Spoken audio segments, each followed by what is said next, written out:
We're on. Good morning and welcome to the Muscatine County Board of Supervisors meeting.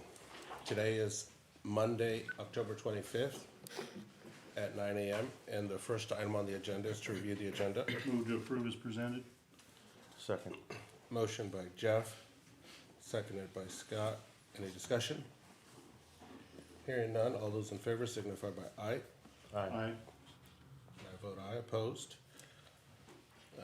Nathan is not in, so 3-0.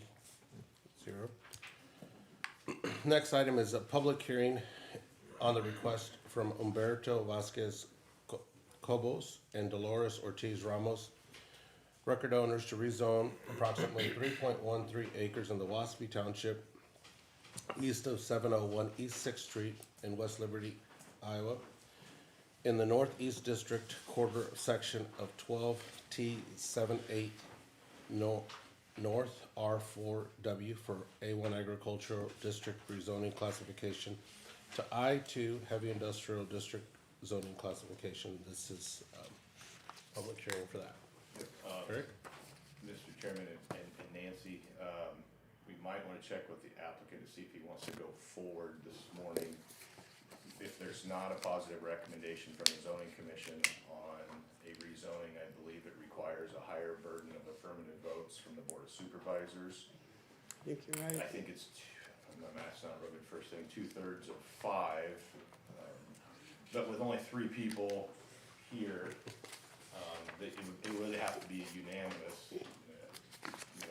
I know the applicant can make a request, right, usually our item time to table, right, until you vote, so. And Bill, you haven't seen if Nathan's dialed in yet? He has not. Thank you. I mean, it's obviously at your discretion, if you Yeah. want to have the public hearing and discuss, but. Well, I think we have it on the agenda. I'd like to hear the information. We have everything set up, so I'd like to at least hear, and then we can make that decision. Yeah, it's, I guess it's up to the applicant if they wanna postpone or. But obviously, he's here, he can speak to you, and you can, Yeah, have your public okay. hearing. October 1st, Friday, October 1st, the zoning commission held their public hearing on this request to rezone this property from current A1 to I2 heavy industrial. You've been provided a packet with the minutes of the zoning commission. It was unanimous not to recommend this property for rezoning from the zoning commission. In your packets as well today is also correspondence from the city of West Liberty, stating that they don't believe that this rezoning is consistent with their comprehensive land use plan. That sentiment, I think, is echoed from my staff as well, as far as our comprehensive land use plan. This particular area is not laid out for future heavy industrial zoning or expected use for the future land use map, adjacent to a lot of residential property within the city limits that is adjoining. There's ball fields to the south of it. There's just a lot of reasons where this wouldn't really be ideal for I2 heavy industrial. Those types of districts are normally laid out in large industrial areas where organized industrial parks can be developed with proper buffering between residential neighborhoods and the industrial uses in those districts. So. And Eric, so one of the questions I had was on the I2 heavy industrial. So my understanding is the applicant's interested in like a meat locker or something of that nature. And that is only a permitted use in our I2 heavy industrial today. It's not a permitted use in agriculture, A1 ag. This is currently A1 ag. It is currently zoned A1 agricultural. And you are correct. Our ordinance does not currently delineate between full-scale meat packing plants that you're probably more familiar with, Tyson's IDP type, Right, sure. and a local locker like the one that's already in West Liberty. Some counties do, and it's probably a conversation we could have if you want to, but for the purposes of this particular public hearing, what would be required as our ordinance reads right now would be I2 heavy industrial for any kind of meat processing plant. So that would be the equivalent of like a Tyson Foods or West Liberty Foods would be this equivalent of heavy industrial. Well, and I2 is probably our most permissive It's our zoning. most potentially intensive land use district. So you could put any kind of a factory in there or whatever. That's what I was getting at, so I That mean, would it's be like a the highest point. Could be a pretty damaging to the residential neighborhoods in that area and some of the parks. And I think that, as I look at the land there, and I know kind of where that is, an I-2 heavy industrial would, I don't think that would be a good place at all for it. The access would be a challenge, the roads are not proper. So is this You could all- have heavy truck traffic, it would be not necessarily a locker that I would be as concerned about is just what I-2 heavy industrial would allow. Some of this property is in the city limits and some of it's in the county, or is that? So the property in question for rezoning is entirely outside the city limits. It's immediately adjacent to existing corporate limits. I believe Mr. Vasquez Cobos' house is in the city limits. Is that correct? His residence is right next to, Yeah, even though the line shows that everything is actually, I spoke with the wheelie before guy in there before, and he said that the entire property was actually county instead of just the house. There is two sections out of my property that I purchased that is part of city limits. There's two separate parcels close enough to them. They're set up residential. My biggest thing is Beto, could you come up and then speak real quick so we know we have all that in? the system? It's the first time I ever done something like this. Yeah, you're okay. If you would, if Just you state could your give me your name. name and address and she'll get it for the minutes. And I'm gonna pull up the property. Well, good morning, my name is Humberto Vasquez Cobos. My address is 701 East 6th Street in West Liberty. Okay. Currently, we're just talking about opening up a small scale butcher shop. It's not gonna be any retail store by any nature, actual lacquer. It's just gonna be about processing whole animal for the people who wants a whole beef, a whole lamb, a whole pig, or stuff like that. I know it's not ideal to have a I-2 or anything like that, but there's the only option it is for having any type of meat processing or anything of that nature. There's also an I-2 going by 3rd Street. Already, there's a ground already there, that's I-2.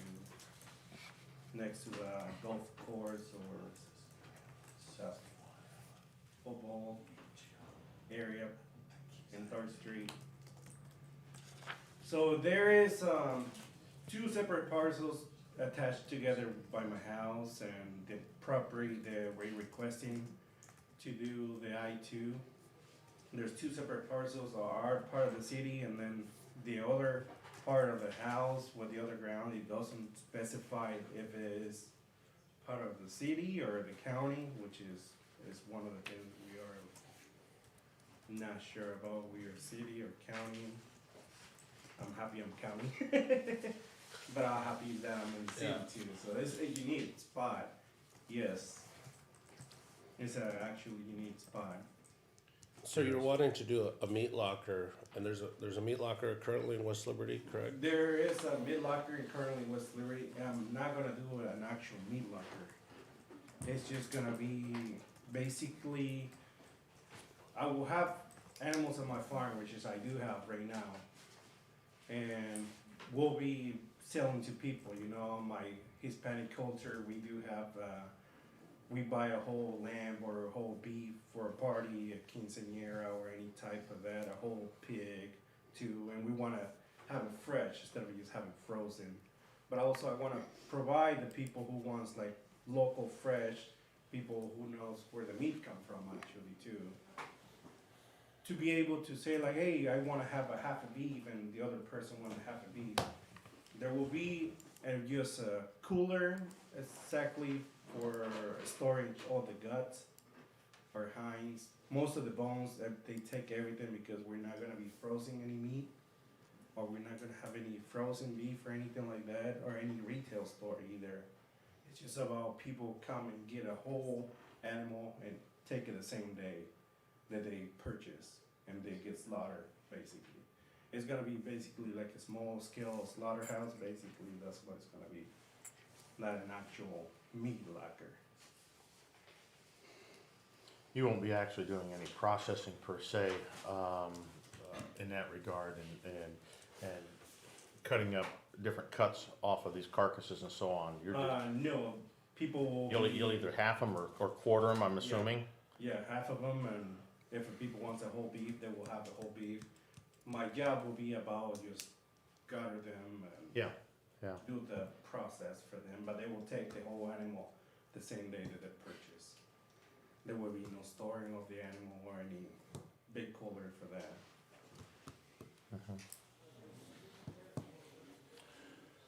So I struggle with some of those things because it's like right in the neighborhood. I'd like to hear if there's any more input. I think there was some input maybe from the city as well too. Have you reached out to the city in discussions with this? I have reached to the previous guy who was part of the wheelie and talk about that. They say that they would like me to enjoy my whole properties to be part of the city, which is, I'm not against it, but I don't want it either. I'm okay the way it is, they're part of the county.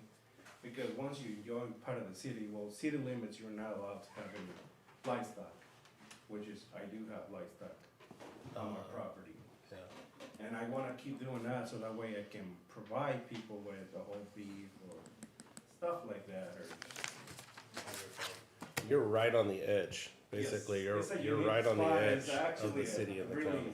unique spot that you're a county, but you're kinda in the city. It's, Yeah. it's that wonderful spot to be honest.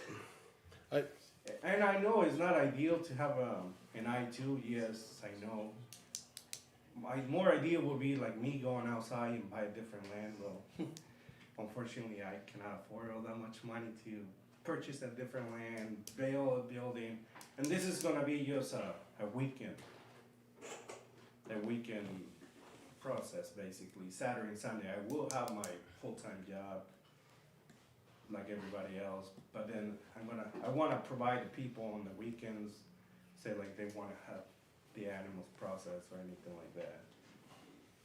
It's not gonna be every day or every single day traffic coming either. Yeah. And I didn't hear too much of a post about the traffic, which is, I was thinking was gonna be my mayor. Not a bunch of my neighbors, they were okay with it. There was one of the neighbors just saying, he wasn't opposed, but he was like, what is gonna do if you change to I-2 instead of just keeping your A1? And I would like to keep in my A1, but there is no way I can keep it and trying to process or anything like that. I'd like to see. There is different spots that I wanna do. They do have a A1 or they are on their R1 residential and they do have their processing factory in there. There's one in Columbus Junction, there's one in Kelowna, there's different ones.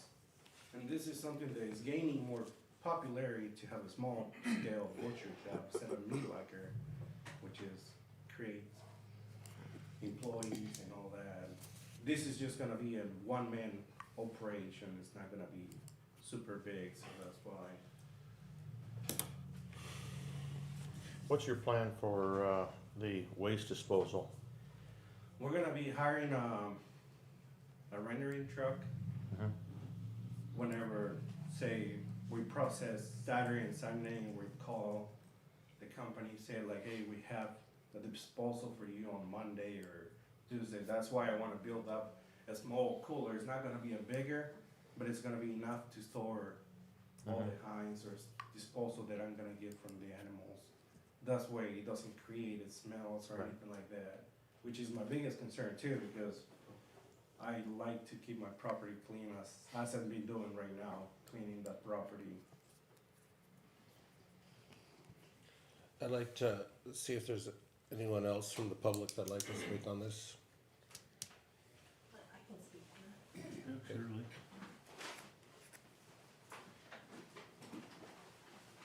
My name is Lee Gertz, I'm the city clerk for the city of West Liberty, and I think what Umberto has here is a unique business that he's looking at, and again, looking at our zoning and even within the city's zoning, you know, where does it fit?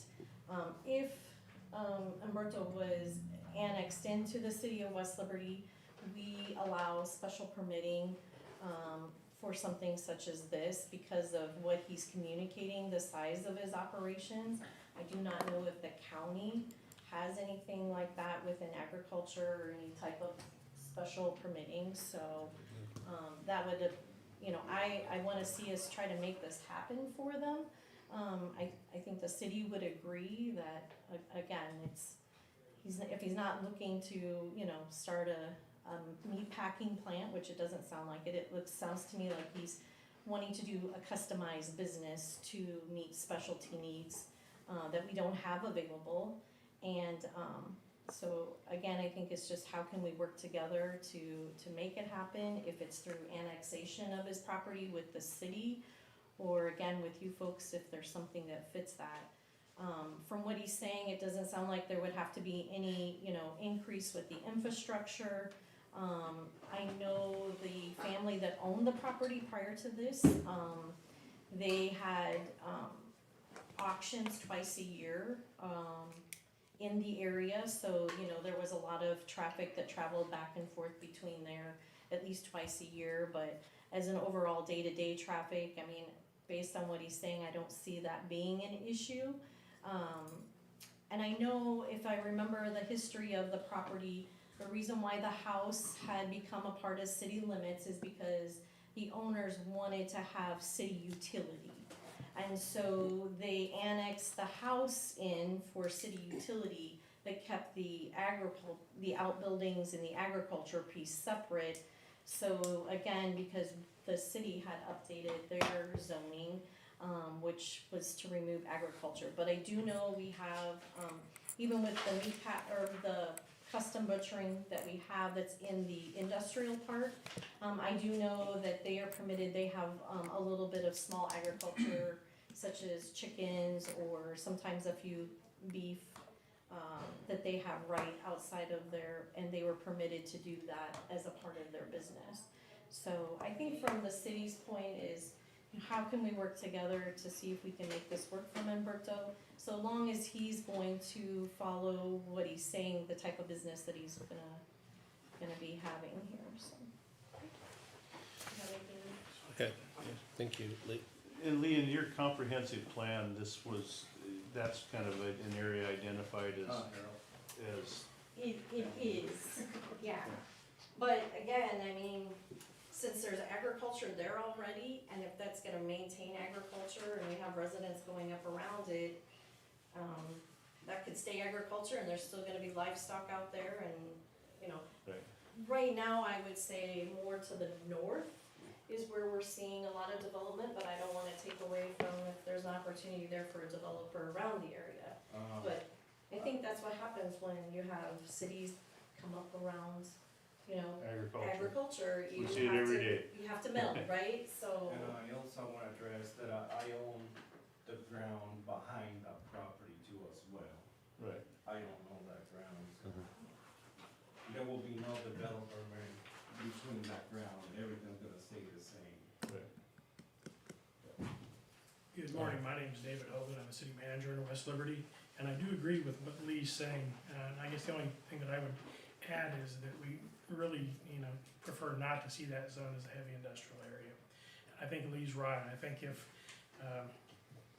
Mr. Cabos were to work with the city, I think we have more options that we could work with him through like a special use permit where certain things could be, you know, put in place to protect him and the city as well. But that area really is slated, you know, I see potentially there's some growth of residential to the north side of the park, or there could be additional park space that could be created based on some long-range plans that may come out from our park master plan process that's in place now. And I do see residential being a big push for West Liberty in the next 5 to 10 years. They're seriously lacking housing. It was one of the things that when I was hired, there were 3 houses on the market for 4 months. I mean, there's just no housing. And, you know, with growth happening and some potential growth that we hope on the industrial side throughout the community, you know, we just have to have more houses built, so, I don't disagree, I think his business is needed, but I think there's a way to maybe accomplish that by working with the city and not having to, change Okay. the industrial zone. Thank you. Thank you, Dave. Eric, you mentioned about, currently, we don't have any sort of a way to even permit this with with the way it's written up right now. We could technically, I mean, short of just going heavy industrial, but we don't have anything that specializes in his type of a field. That's correct. Any type of, commercial slaughter and any level of breakdown or processing would fall under meatpacking plants and meat lockers, which currently requires I2. We don't have a different definition for custom meat butchering or limited.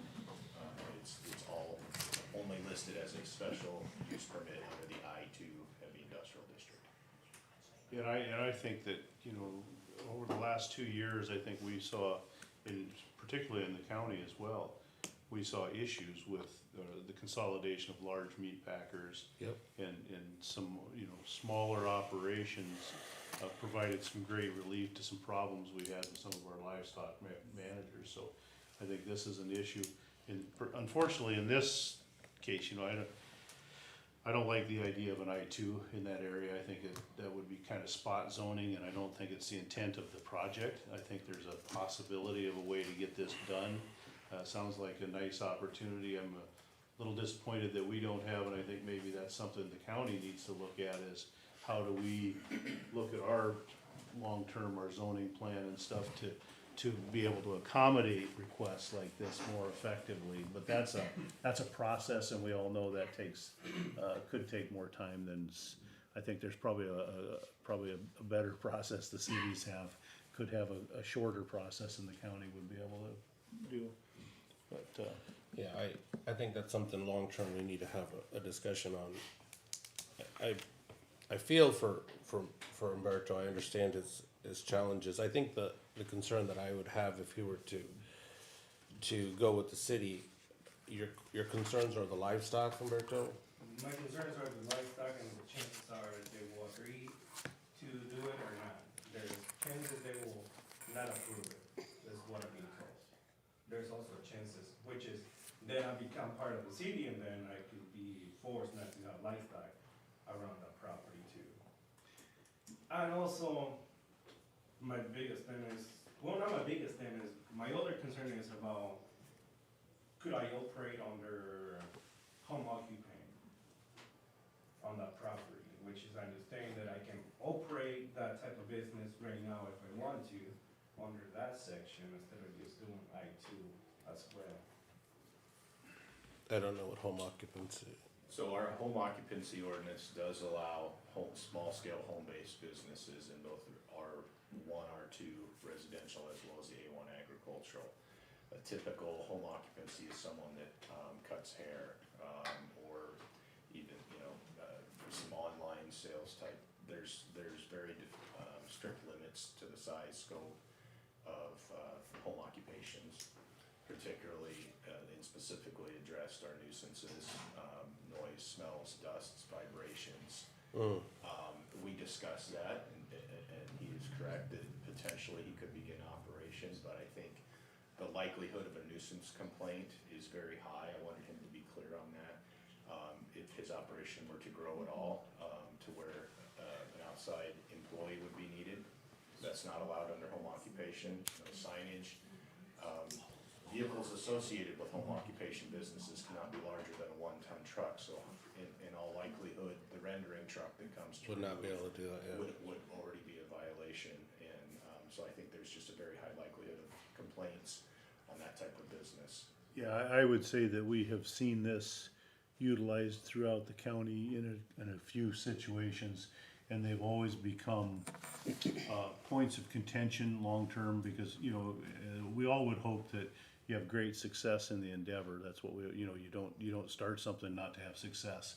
And if you have success, then you're probably gonna quickly grow beyond what a home occupation ordinance would allow to be done. And then all of a sudden, you become into a more conflict. You have, then you put us all into a bad situation. I'd rather see that not happen. I think if you can go into it with your eyes open and work together to make something happen, I think you're always better off.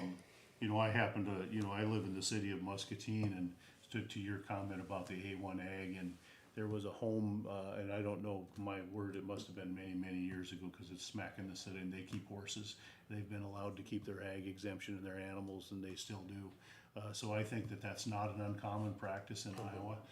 We've seen that, and that has happened. And Almost grandfathered in a sense. yeah, I suspect.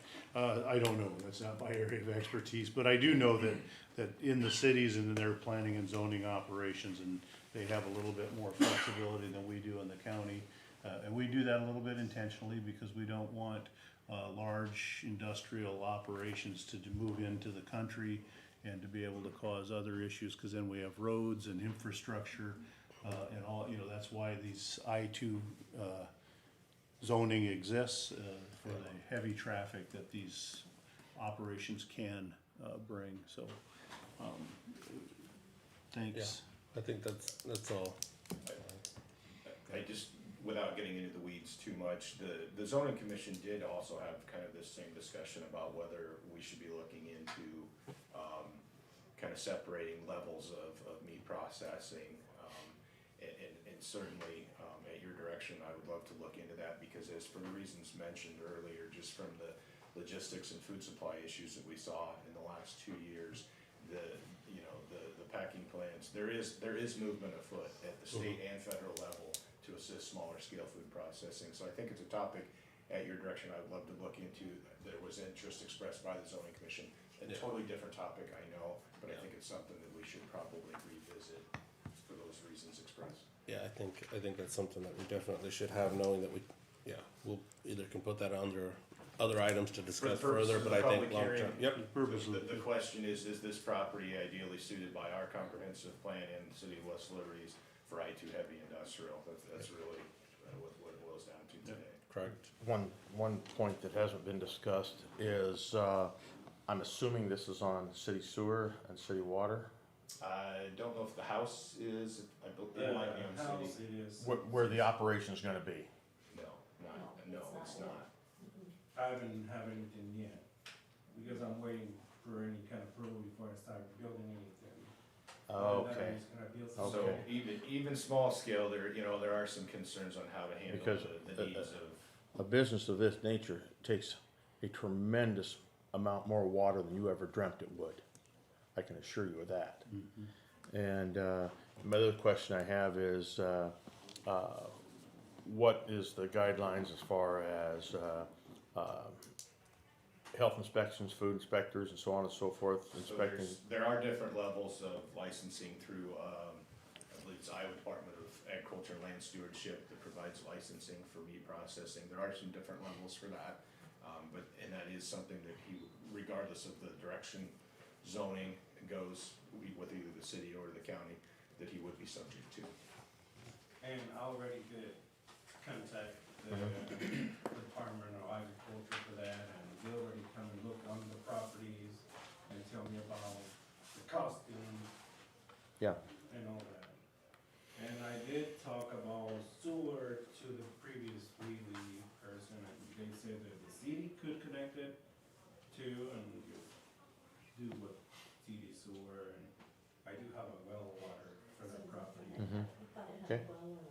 I do. I do Okay. have a well water for that property and all that. All right.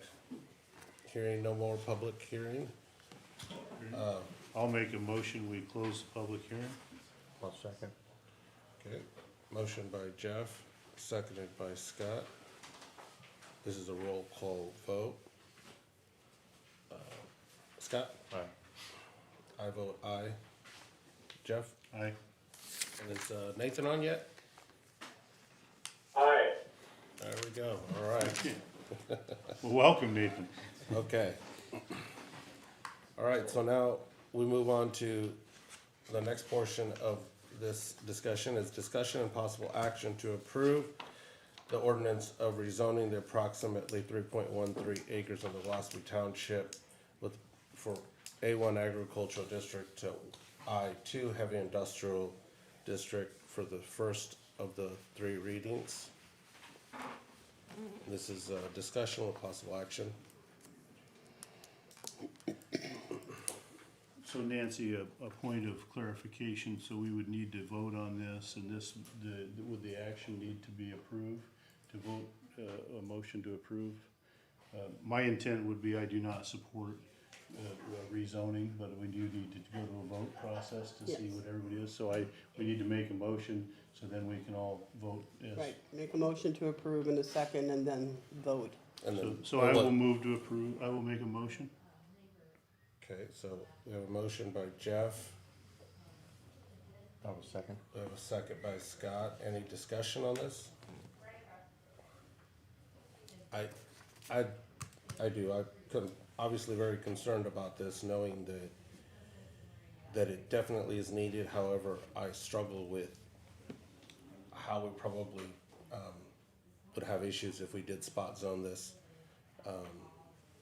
So I think my best advice is really to reach out to the city and look at that and then see if there's a way that you can have some sort of document or agreement, kind of to what Jeff had mentioned in regards to being grandfathered in, or looking at ways that you could possibly still keep your agricultural pieces in there. So I do again, believe that, yeah. so I think that would be my point. This is just my And I points. appreciate all the Yep, chances are that they can approve it. Yep.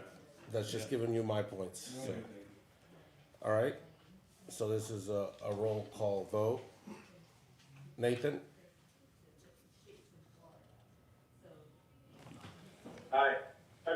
Nay. I'm against the proposal. Okay. Scott? I can't support that, no. All right, and I cannot vote on that. That's a nay for me. And I'm nay as well. Yeah. Again, just to follow up, I think it would be the best to reach out, see what they have to say before, and then I think long-term, we as a county are going to review this and look at how we can try to come up with that, because at the end of the day, we don't want to see you not do something like this. I think it's needed. It's just we don't have ordinances to allow it. Yeah.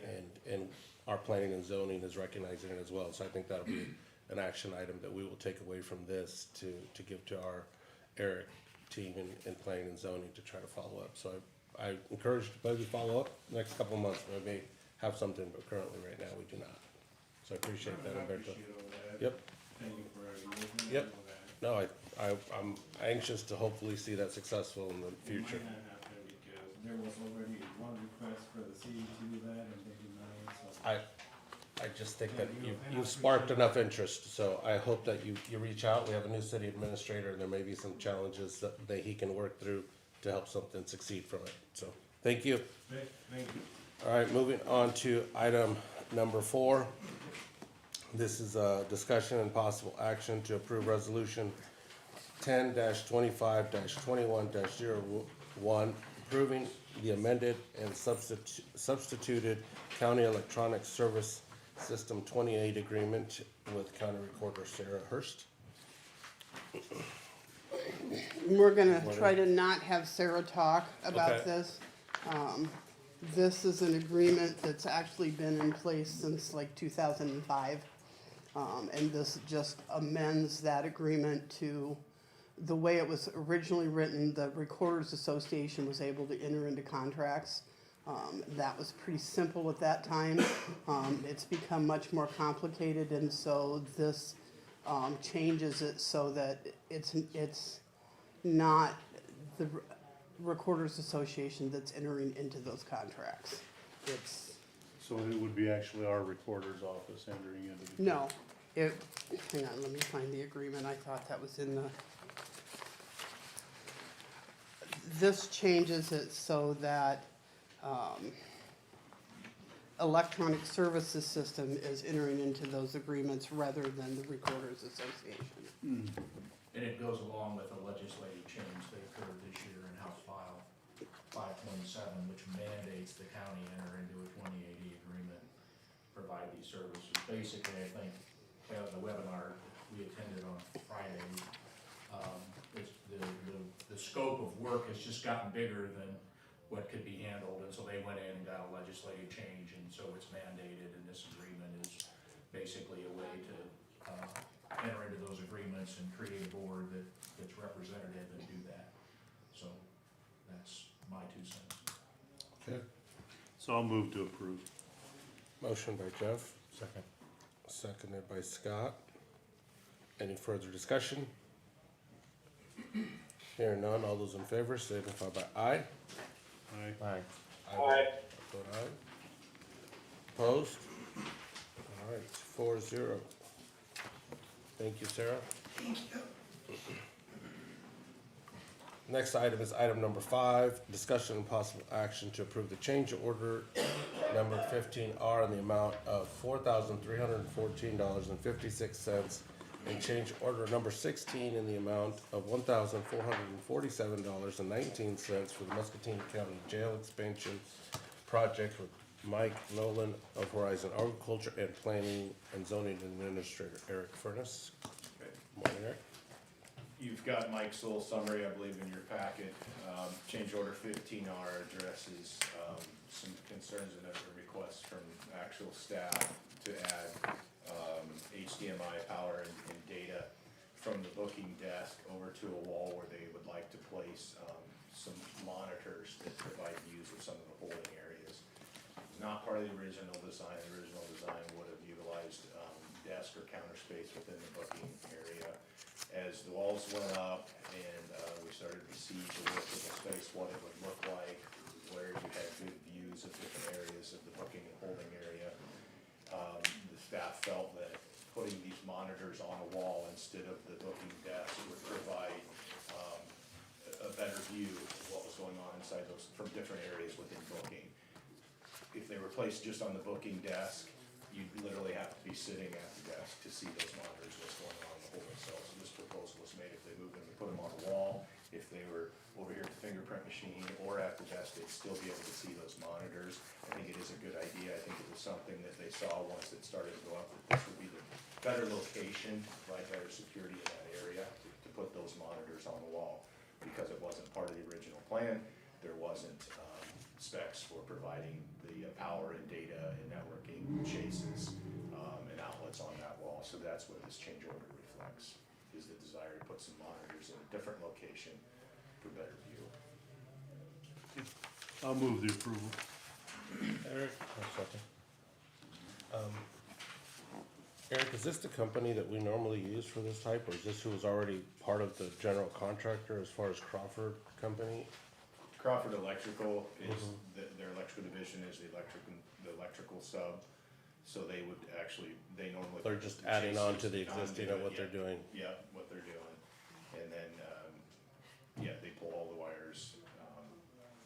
It's tacked on as part of the project. Okay. Because it does need to be done now, Mhm. as opposed to later when everything's, with all the security ceilings put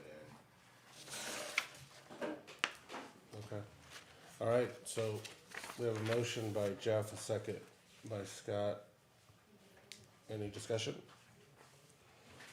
Or any further discussion? Hearing none, all those in favor signify by aye. Aye. Aye. All right, and I vote aye, 4-0. Okay, moving on to item number 6, thank you, Eric. Discussion and possible action on a proposal to partner with the city of Muscatine.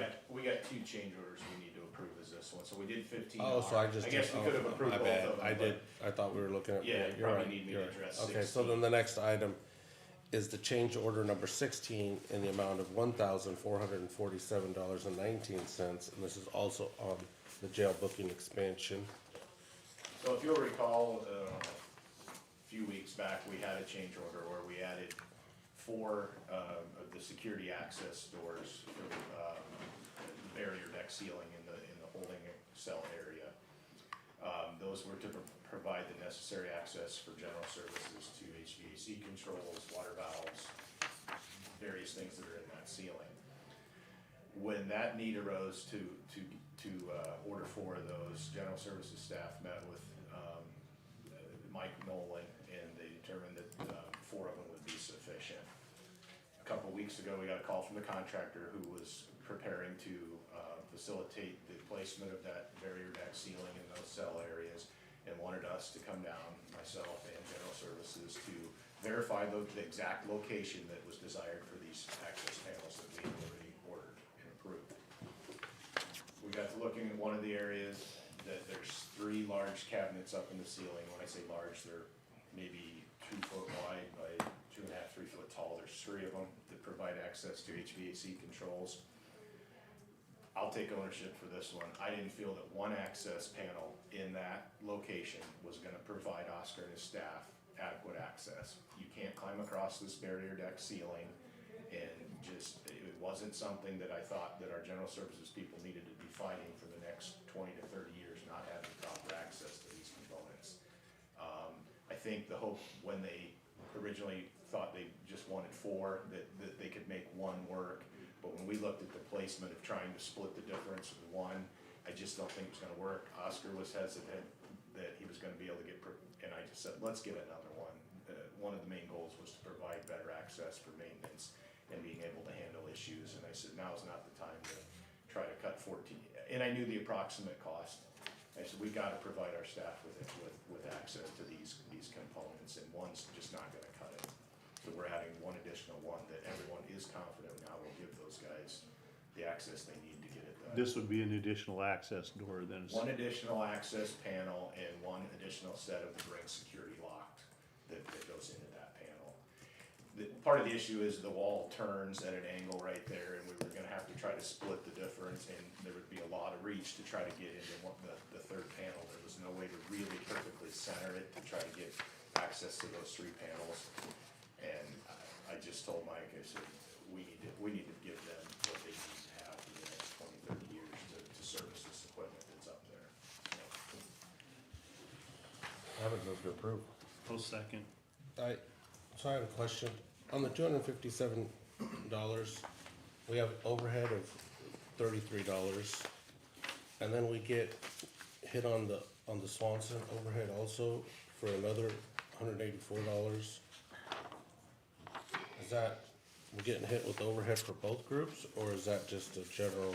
That's the way the contract's written. But they We had both that have to do discussion earlier, and the next one, they're gonna look at, Mike was willing to look at, making the overhead application a bit different. I feel like we're getting double dipped on overhead, that's all I'm getting at, I guess. And then that percentage, I don't know if that's a contracted amount of 15% or that as well too. Okay. All right. So we have a motion by Scott, a second by Jeff. Hearing no other discussion, all those in favor signify by aye. Aye. I vote aye. Aye. All right, opposed, same.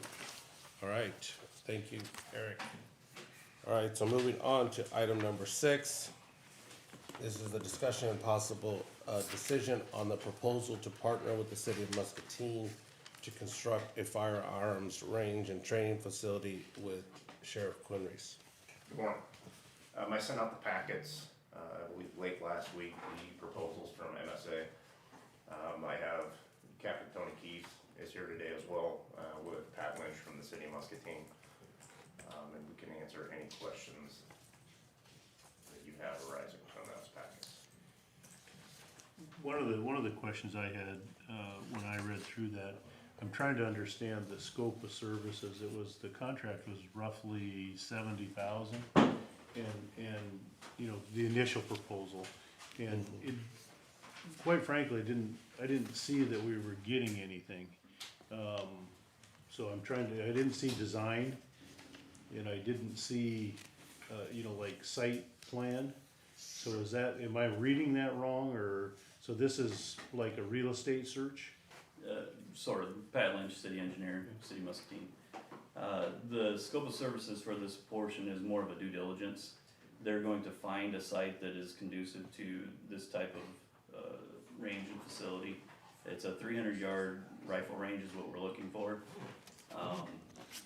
Those are, there are a lot of codes and regulations that go along with that I'm not familiar with, so we have to go out for consultant services that can let us know what the the clear zone and so on and so forth. There are a lot of regulations, so that's a portion of it is a GIS search of properties to find 5 sites or 5 or less sites that fit this use, The criteria? the criteria. Find out if we can, or how much it would cost to build on those properties, and then get us up to a certain point so that we can go and make a purchase, negotiation and make a purchase. The 70,000 it's a not to exceed, it's an hourly not to exceed contract. They don't know how many times they're gonna have to go to, or how many sites they're gonna find and how many times they're gonna have to do this due diligence on each site. I used to do this for a big box store when I was a consultant, and they would give us X number of sites that we would have to do, and we give them a contract, not to exceed contract, and go out and figure out which site worked best for them, and then come back with a report, and that's essentially what they're doing for us. Okay, and so I didn't really understand the facility and siting, you know, to me, it's kinda like a chicken and egg problem. We don't know what it looks like, but so they have like a skeleton of what a typical facility is that they would use to do this search, or? Right. We've given them parameters on what the police department and the sheriff's department want, and they are going to take that, and they've done firing ranges and training facilities in the past, so they have an idea of what they can place in these, and they'll find a site. If it's a long, narrow site, that's gonna dictate one type of design and one type of layout. If it's a more square site, then it's going to be something different, but that's why we've hired them to try to fit what we want into these properties. I don't know if you guys wanna say anything? Yeah, real quick, Tony Keys, Captain, Muscatine PD. So the concept drawing that comes with this, we met with him, sheriff, the chief, we've all been on since day one. So the concept idea of that in your packet with the 2 ranges plus the rifle range addition and having a training facility to meet and bring in things to enhance our training, that's conceptually what they're going to go through. So when they're looking for sites, they have this drawing to try to make that chicken and egg, make that all work, right? Our hope is that we can find a place, because we have struggled for the last year looking to try to find places, and that their assistance will make that happen for us. So is this gonna be, and it sounded like the long range, you're looking for outdoor, is that correct? Correct. In the packet you have, they describe that as being under roof. That is not that is not our intentions to spend that money and have it under roof. So the 70,000, is that something that you're looking for, joint agreement in that it would be 35-35, or is that something that you're asking 70,000 from us? It'd be joint. The 70's not to exceed, so just split the cost with the city, from my understanding, in that council meeting on Thursday. Oh, so they already had a discussion on We this? did talk about it Thursday. I had talked to you guys, and then Yeah. I had just gone to council on Thursday. They did approve it pending your approval. And I don't remember, Sheriff, if we had a conversation about budget. Nancy, did we talk about, these are unbudgeted dollars at this point for us, correct? Right. And do we have an idea where do we get the funds to do this, to make this commitment? There was some discussion, with, Sherry a while back, as to where that grant money, the ARP grant, but there's no guidance, from up above on how those monies or how those dollars can be spent. Can we budget for it? I mean, Sure. put it in July, and I then mean, we they could- start with the city's portion of it, cause I know they got access to that. Well, what was ARP the instead of us. council, what is the intent on this contract? When would you implement, when are you looking for the money? Are you planning on like a 22 or? The council approved it at the last council meeting, so whenever you guys approve it, we can start right away. We can postpone it. I don't anticipate construction starting anytime soon. This This process usually takes a year, year and a half, sometimes longer. Sometimes you're lucky and you find one right away and you don't spend that full $70,000 and you get going, but that's not usually the case. Okay, so this would be like a service contract you're entering into. I just kinda get, I know we're gonna discuss a little bit later in the, course, by meetings, we'll be doing a budget amendment this year Right, when we deal with our mental health issues, but, so that would probably have to be some kind of an amendment process. right, we could do that as part of a budget amendment. The one thing I would point out is that the jail is very consistently bringing in many more dollars than we're actually budgeting for, so, Right. we do have some flexibility in our general fund because of that. Yeah, I was, When are we doing that amendment? Is that, well, We typically do the first one, we typically don't do the first one until we do the budget approval. That which would happen in March. That doesn't mean the money couldn't be spent till March. If the intent is to do a budget amendment, then we could spend the funds before that. We can do a budget amendment earlier if we need to. so this is off topic, but. yeah, I was just, Well, the I'm sorry budget- to get off. I No, was no, just no, thinking, I'll how just do I say wanna that approve it? we're gonna be, with the legislation changes with pooling of funds in mental health, we have funds in Muscatine County that we are gonna have to transfer to meet legislation by the first of the year, so we'll have to do So a we may budget have to do a amendment budget amendment to earlier. move that to the region. That's why I know we're definitely gonna be doing a Yeah. budget amendment in March, for Well, sure. and if we have to move it before the first of the calendar year or the fiscal year? I believe fiscal, Okay, but that's, so that's just was my, yep. okay. The concern I have is, what if they don't find a spot? And now people might say, how can you not find a spot? Well, because of all the rules and regulations and downrange distances that need to be met.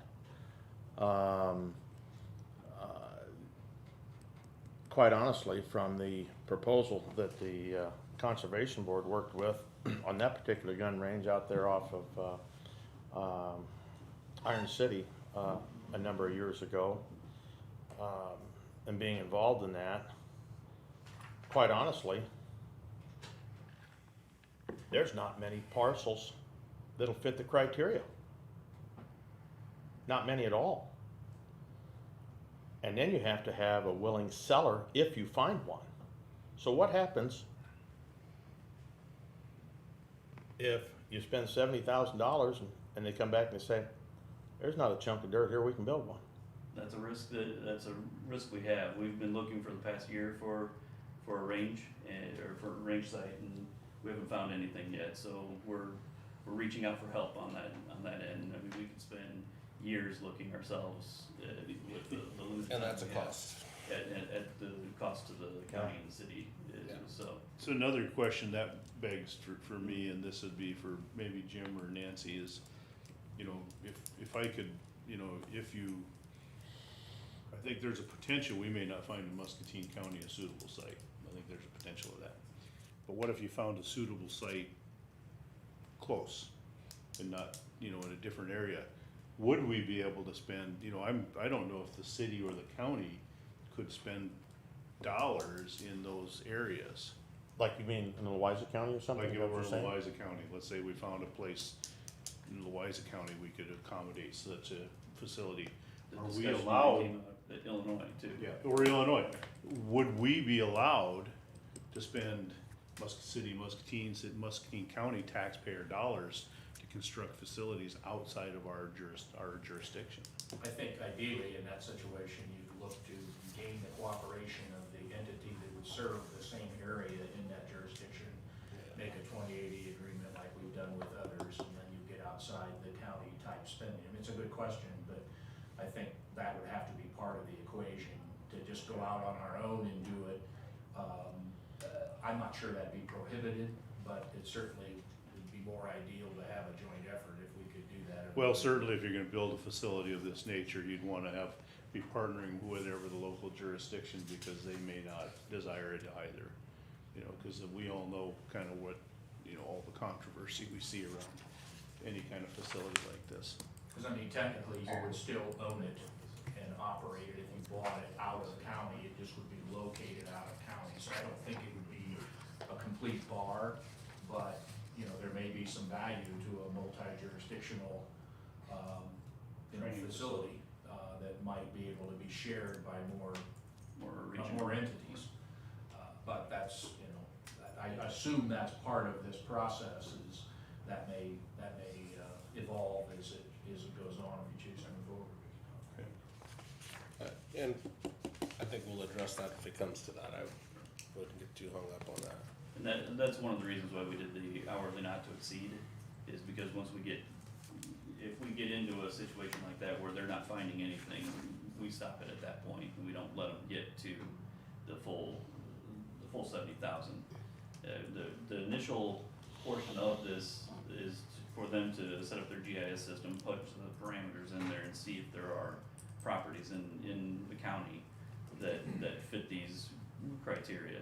And typically on these GIS queries, you punch the parameters in, you get a list of properties, then they go through and analyze those properties to make sure that the computer wasn't glitching and that those are actual properties that we can pursue. So from that list, that's when they start doing their analysis. If they don't get anything from the initial search, they'll throw up a red flag and come back to us without spending any further dollars at that point. Touch on Scott's. This is Nathan. I've got a couple of questions when it works best. I know that. Go ahead, Nathan. Go ahead, Nathan. So let me just throw out my 3 questions, and then I'll mute again and let the answers come. So number 1 of the 3 is it kind of understood that MSA would also do the designing if a site was found?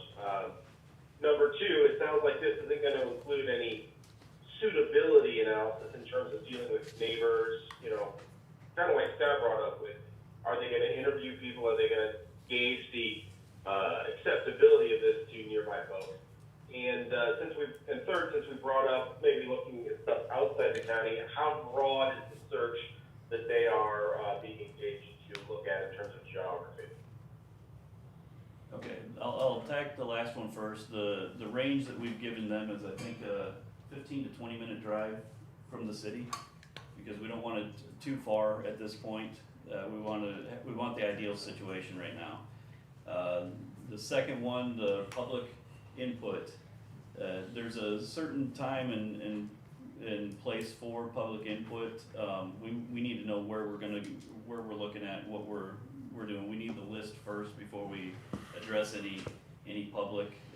We will include the public at the proper time. We don't want to drive the price up on a property because we released a property to the public, letting them know that we're interested in this area, and then all of a sudden everybody's wanting to buy that property then. So there are certain circumstances and reasons why you don't show your hand right at the very beginning. But we will include the public in the process. What was the first question? Was MSA gonna be, Yes. is it envisioned that they will hand it to the final design and construction services? That is the intent. We went through an RFQ process to select MSA, a request for qualifications. We had 6 or 7 firms submit statements of qualifications, and MSA was chosen by a selection committee, including the sheriff and other members of the city. That answer, Nathan? Thank you much. Appreciate it. Jeff, or Scott, just to address the last one on the site location, this is our preferred way if we're going to try to keep the monies in Muscatine County or where we're comfortable spending it.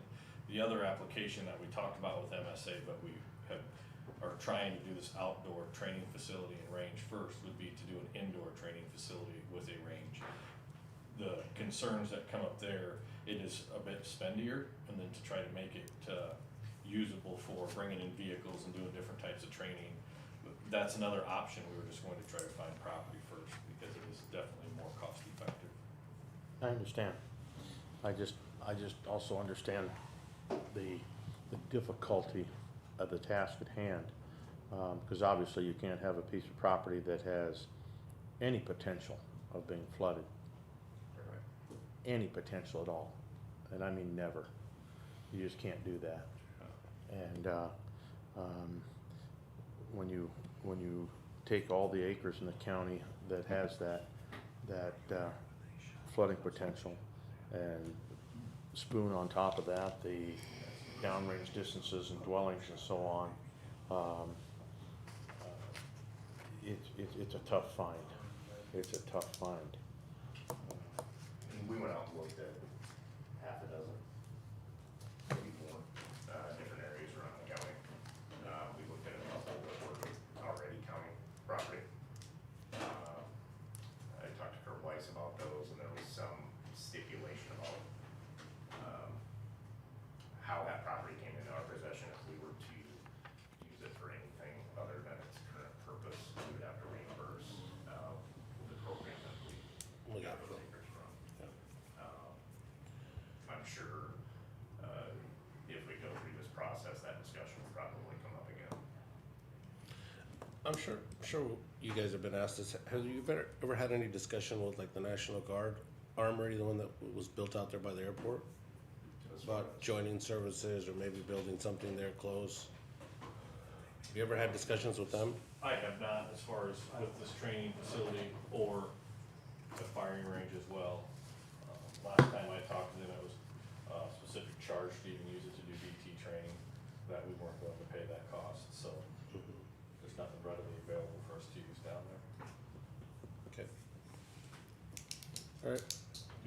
All right, so this is, Well, I would make a motion Yep. that we authorize or move forward with the city of Muscatine to pursue a joint training facility. All right, motion by Jeff. And Jeff, so just so we're clear about that motion, you're committing the county to up to $35,000 at this point, okay? Per the request. I'll second. Okay, we got a second by Nathan, motion by Jeff. Any further discussion? I just would want to make a request that we find out any progress on this as soon as you guys have anything to share back with the board, and then at the end, what the costs may be estimated that you're gonna have invoiced for us. Well, I had one other little brief question, so. All right, Who from the team here is managing the MSA and the process? So Pat, you'd be the one that would be the interface? Okay, thank you. all right, so we have a motion by Jeff, a second by Nathan. All those in favor signify by aye. Aye. I vote aye. Aye. All right, 4-0, thank you, gentlemen. Okay, moving on to item number 7, items of the county engineer, Keith White. And we are on to item A, discussion and possible action to approve the various utility permits. Good morning. Morning, Keith. Morning. We have 3 permits this morning.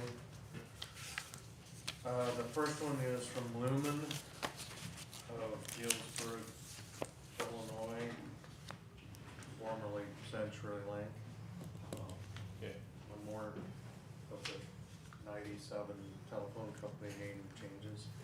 And theirs is simply to run a buried service across 7 Springs Road to House 2103. So pretty straightforward. These are all straightforward, by the way. And the other 2 are from Eastern Iowa REC of Wilton. And they are wanting to bore under Mulberry to retire an overhead and provide underground service to House 1636. And they're wanting to bore under Bayfield for the same purposes, remove an overhead, provide underground to House 2110. I'll move to approve. Second. Keith, is that normal to have Eastern Iowa from Wilton running power that close to Yes, us? they're the whole county except for the other entities. Okay. Yeah, Except there's for Power and Water. it's a regulated territories. Yeah, So it's, yeah, I didn't know that. yeah, Okay. yeah, they have turf. Even where I carved out. live in a subdivision, my power bill is Eastern Iowa, REC. Interesting. Okay. And, yeah, All right, so we have a motion by, was that Scott that you said? Jeff and then yeah, Scott. just second by Scott. Okay, all right, my bad. Okay, motion by Jeff, seconded by Scott. All those in favor signify by aye. Aye. I vote aye. Opposed? All right, 4-0. Okay, the projects update? Yeah, quick projects update, the bridge on Douglas Avenue, north and east of Nichols. All of the substructure is complete, and they've been working on the form work, the false work for the decking, and if the weather was good this week, they would probably be ready to pour the deck by the beginning of the week, but we're guessing the weather's gonna push that a little bit. The joint F-58 patching project, joint with Scott County, been some, and it is a Scott County contract that we're sharing, but we're managing at the moment, and just been a lot of trouble getting the contractor there. So we'll see what another week brings with those folks. And lastly, just a note, the York Avenue Bridge, just off of F-58, that's in the November 16th DOT letting. And I think that's it for projects. Any questions? Not on projects. Keith, I got an email in regards to state contracts and approved vendors, and I forwarded it to Sherry. I don't know if she sent it out to you. How much do we use from state vendors for potential bids or bidders? Do we ever go and utilize any ones from their state website? What are we talking about? For like, providers, materials,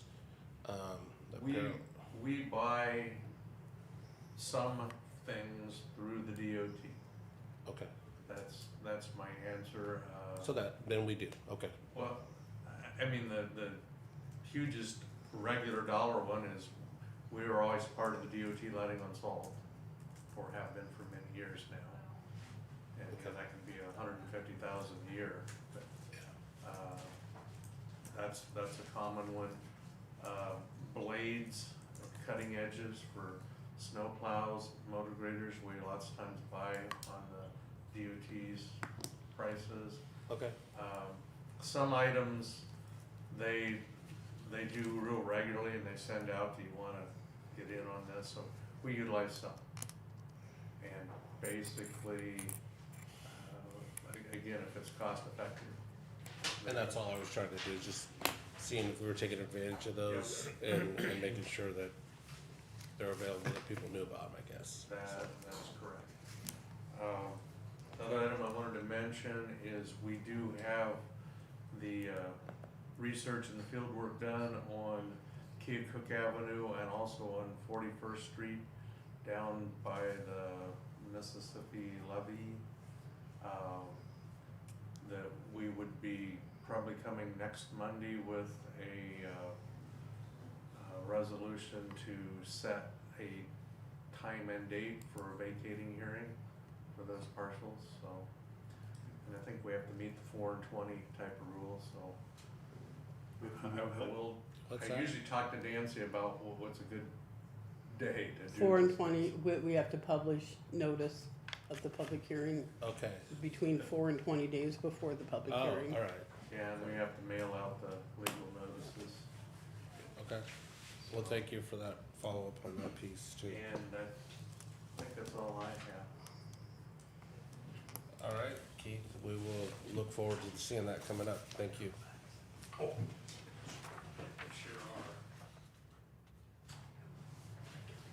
All right, hearing nothing else, we will move on to item number 8, which is discussion and possible action to accept the county recorder's office report for fees collected in the quarter ending September 30th, 2021 in the amount of $82,480.33. Move to approve. Second. Motion by Jeff, seconded by Scott. Any discussion? Hearing none, all those in favor signify by aye. Aye. Aye. I vote aye. Opposed? All right, 4-0. Moving on to item number 9, discussion and possible action to approve the minutes of October 18th, 2021's regular meeting. Move to approve. Second.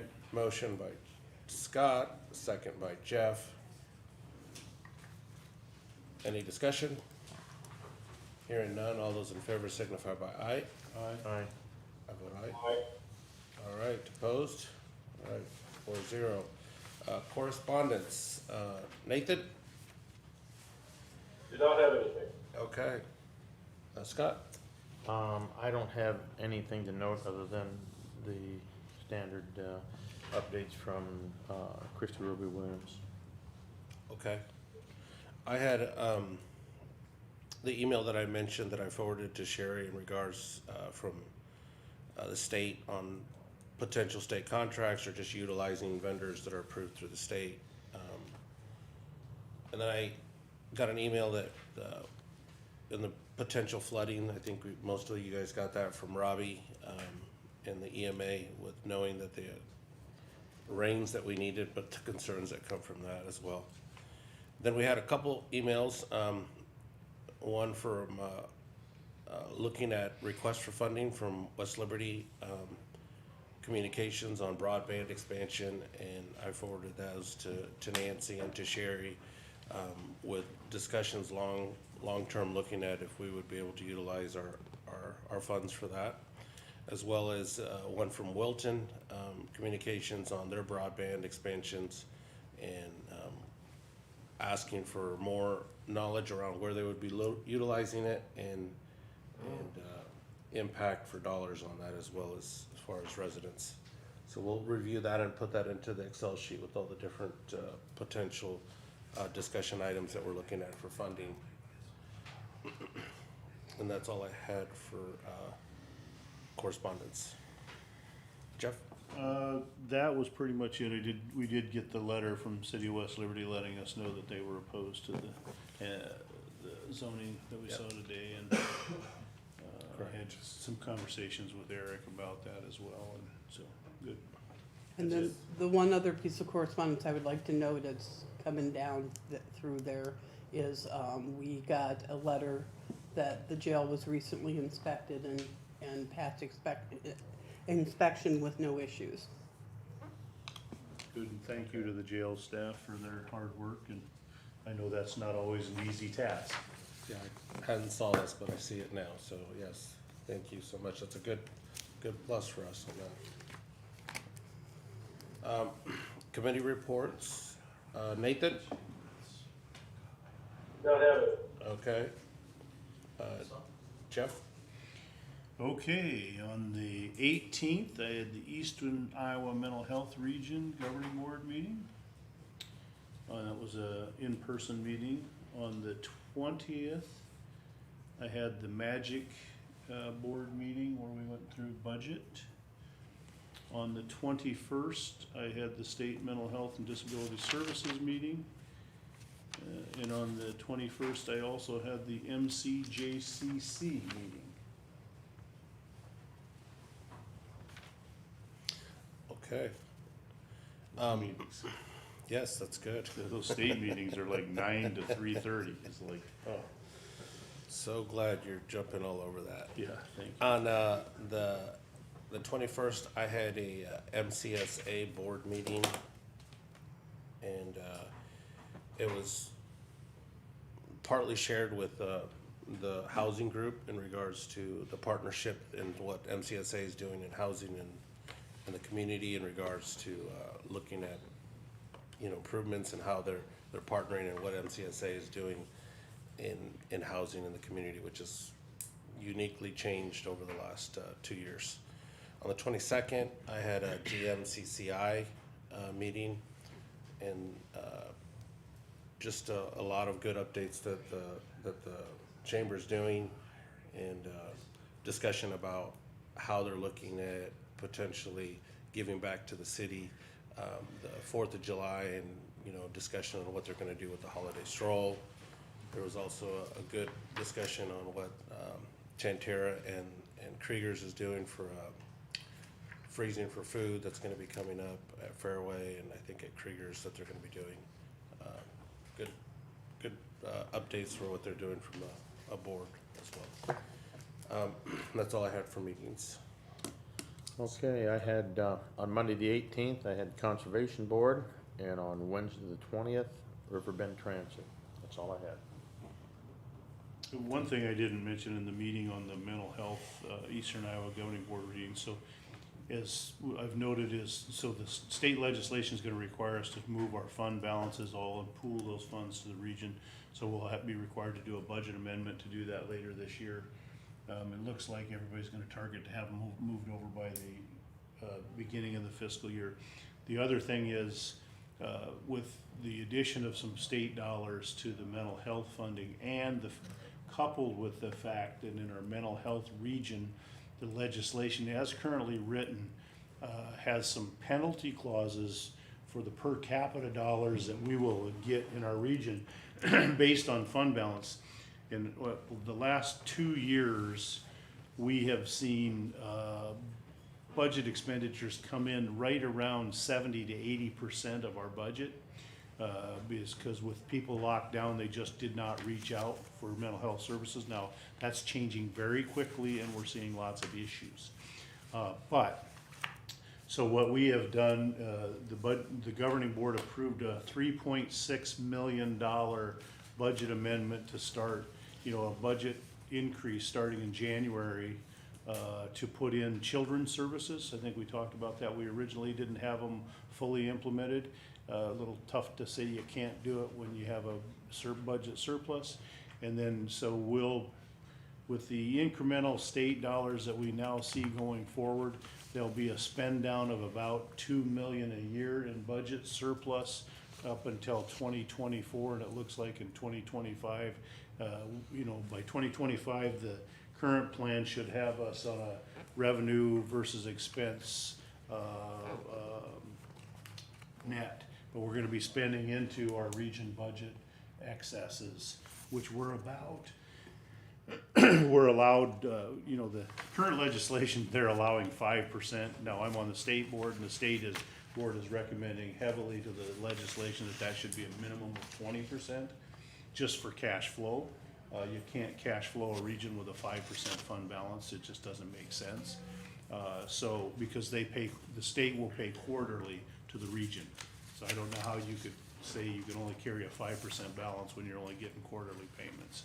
So it doesn't make any sense. But anyway, that'll be coming, and so we're gonna be, you know, we were spending at about a $9 million rate. We're gonna go to about a 14 for the next couple of years. We're getting an extra 2, so we're having about an 11. So the plan is about a 2.1 million a year burn down for the next 3 years to get our budget balance to where it's supposed to be, and that is gonna be primarily children's services tying up those dollars. They're about 50% of the spend, a little over 50, about 60% of the spend in the other services, so. It's coming. Good. And I think, did I send you those? I'll make sure I get the documents to Sherry and Nancy. Okay. All right, well, thank you for the update. Moving on to item number 12, and this is items with the administration office, and item A is discussion and possible action to approve the proposed memorandum of understanding with the AFSCME unit to add food services worker number 2 pay classification. Right, after we had completed our negotiations and come to signed an agreement with AFSCME, it was brought forward that we have one position, one food service worker. We currently only had one classification, but it came forward that one of those individuals is doing a lot of extra work, filling in commissary as needed, filling in for the food service manager as needed, just doing a lot of extra tasks. So we felt like it was probably appropriate to take a look at that job description and consider a pay adjustment to reflect that. The end result of my evaluation was that it creates a food service worker 2 position, with a slightly higher pay scale for that person. This was taken to the union, they voted to approve it, and so now it's coming before you guys for approval. I'll move to approve. Second. All right, Nancy, so they went from what you have in your pay classification of food service or number 2, you're just making these changes? We're just adding the food service worker 2. We Okay. didn't want, All right, so that's originally okay. we only had one, just the food service worker. Now we're adding the food service worker 2 to reflect the position that is carrying these additional duties. And when that person is currently a food service worker and they're on step 7, getting ready to go to 8, per the rules of the contract, when we place them into the food service worker 2, they will drop down to a step 5, and then move forward through their scale. Okay, so it just gives them more opportunities for growth. And recognizes the additional work that they're doing. Okay, good. All right, well, thank you for that. So we have a motion by Jeff, a second by Scott. Any further discussion? Hearing none, all those in favor signify by aye. Aye. Aye. I vote aye. All right, thank you. Moving to item number B, action authorizing the chair to sign the Iowa Department of Public Health Service Agreement for Medical legal. What's that called? Medical legal. Medical legal, okay, well, that's easier than what it sounded, all right. Medical legal death investigator training in the amount of $1,300. So as you may recall, we brought the grant application to you a while back. This provides full funding for training for 2 medical examiner investigators. Move to approve. Second. All right, so we have a motion by Jeff, a second by Scott. Nancy, is this 2 that we already have, or is this 2 that we're adding on?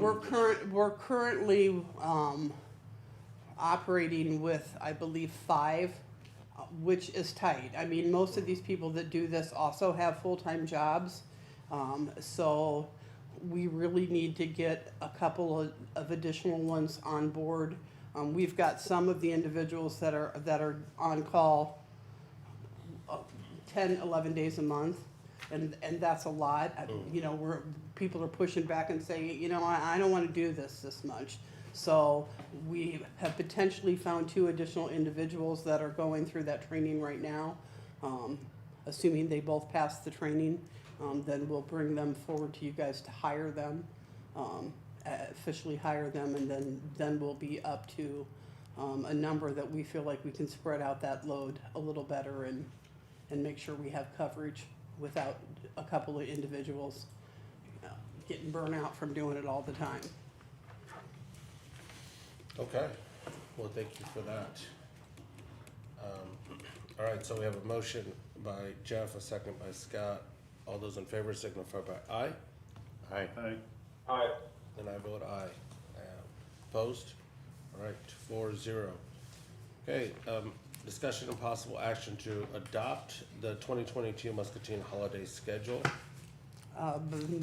My proposal for the schedule is in front of you, kind of as background. For years, we sent out information and allowed county employees to vote on certain days.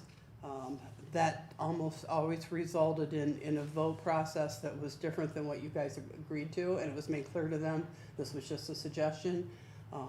So last year and this year also, there really wasn't any obvious potentials to vote on. These are the ones that make sense, based on the work that goes on around here, and so this is just coming to you for approval. All right, so then. I'll move to approve. I'll second. Okay, motion by Jeff, and so then we have 1, 2, 3, 4, 5, 6, 7, eight, then the three. so 8 then 11. holidays and then 3 personal days, yep. Okay. Agree with that. All right, motion by Jeff, second by Scott. All those in favor signify by aye. Right? I, Opposed? All right, 4-0. Okay, action to accept, the October 2021 payroll claims. Move to approve. second, Motion by Jeff, seconded by, motion by sorry, Scott. motioned by second Scott, seconded by Jeff. My apologies. We knew what you meant. I know. All those in favor signify by aye. I, Aye. I vote aye. Opposed? Okay, anything other? I don't have anything else. All right, item number 13, receive information from county employees. All right. Item number 14, receive comments from the public. All right. Anything else from the board? All right, if nothing else, it is 10:25 and the meeting is adjourned.